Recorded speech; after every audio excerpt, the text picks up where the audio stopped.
وراثت کی تقسیم کے حوالے سے میری بہن نے سوال پوچھا ہے کہ عورت کی وراثت کیسے تقسیم ہوتی ہے؟ جہاں بھی ہے وہ تو مردوں کی وراثت کے حوالے سے۔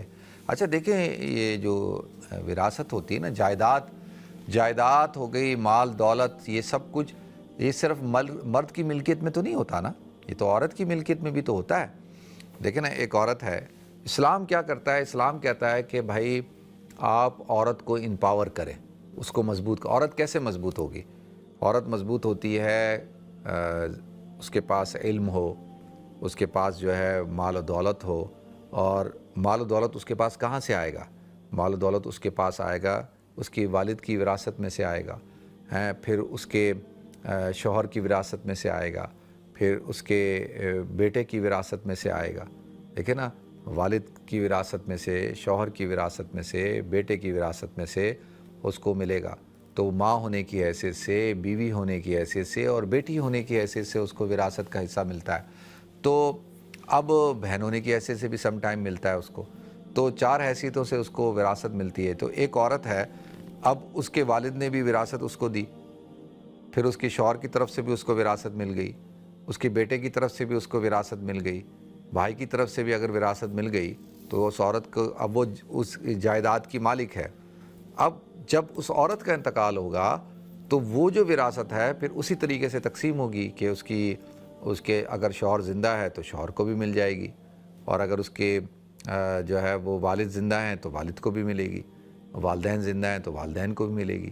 اسی طریقے سے جو ہے اس کی اولاد ہے تو اس کی اولاد کو بھی ملے گی، اگر اولاد نہیں ہے تو بہن بھائیوں کو ملے گی۔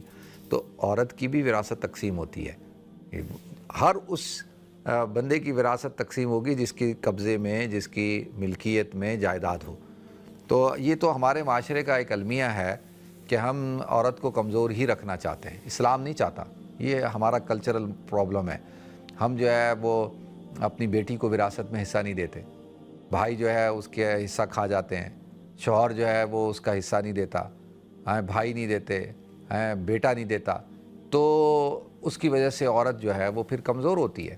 تو اسلام عورت کو جو ہے وہ مضبوط کرنا چاہتا ہے، اس کو اسی لیے تو دیکھیں عرب سوسائٹی کے اندر، معاشرے کے اندر عورتیں جو ہے وہ طاقتور ہوتی تھیں، پھر ان کو اختیار ہوتا تھا، وہ پھر ان کے ہاں کوئی پرابلم بھی نہیں ہوتی تھی۔ اگر شوہر کا انتقال ہو گیا ہے تو ان کو کوئی پریشانی کا سامنا نہیں کرنا پڑتا تھا، وہ پھر آسانی سے زندگی بھی گزار لیتی تھیں، اور پھر وہ دوسرا نکاح بھی بڑی آسانی کے ساتھ کر لیتی تھی، اور کیونکہ ڈیپینڈنٹ نہیں ہوتی تھی۔ تو اسلام جو ہے وہ عورت کو پاورفل کرنا چاہتا ہے، اس کو امپاور کرنا چاہتا ہے، اس کو مضبوط رکھنا چاہتا ہے۔ تو یہ تو آپ نے سوچنا ہے نا، میں نے سوچنا ہے، ہمارا جو مائنڈ سیٹ ہے اس کو ہم نے چینج کرنا ہے کہ یہ اب جیسے اس پروگرام کو کتنے میری مائیں، بہنیں، بھائی دیکھ رہے ہوں گے، ان کی بیٹیاں ہوں گی، تو کیا ان کو نہیں چاہیے کہ وہ اپنی بیٹیوں کو وراثت میں حصہ دیں؟ جو مرد ہیں ان کو نہیں چاہیے کہ اپنی بیٹیوں کو وراثت میں حصہ دیں؟ ماؤں کو نہیں چاہیے؟ بہت دفعہ میں نے دیکھا ہے، سنا ہے، میرے ساتھ پیش آیا کہ عورت نہیں، ماں نہیں چاہتی کہ وراثت جو ہے وہ بیٹی کو ملے، ماں چاہتی ہے وراثت جو ہے وہ بیٹے کو مل جائے۔ یعنی ماں خود، وہ ایک عورت ہوتے ہوئے، وہ اس کی خواہش یہ ہوتی ہے، میں سب کی بات نہیں کر رہا، یعنی ساری نہیں ایک جیسی ہوتی، لیکن اکثریت کی بات کر رہا ہوں کہ ان کی خواہش کیا ہوتی ہے کہ وراثت جو ہے وہ کس کو مل جائے؟ بیٹے کو مل جائے اور بیٹی کو نہ ملے۔ تو یہ دیکھیں، اب خود ایک عورت ہے، اس کو تو سمجھدار ہونا چاہیے، اس کو تو پتہ ہونا چاہیے کہ بھئی عورت کیسے مضبوط ہوگی۔ تو اسلام اس کو مضبوط کرنا چاہتا ہے۔ تو اللہ تعالیٰ مجھے، آپ کو، ہم سب کو عمل کرنے کی توفیق عطا فرمائے۔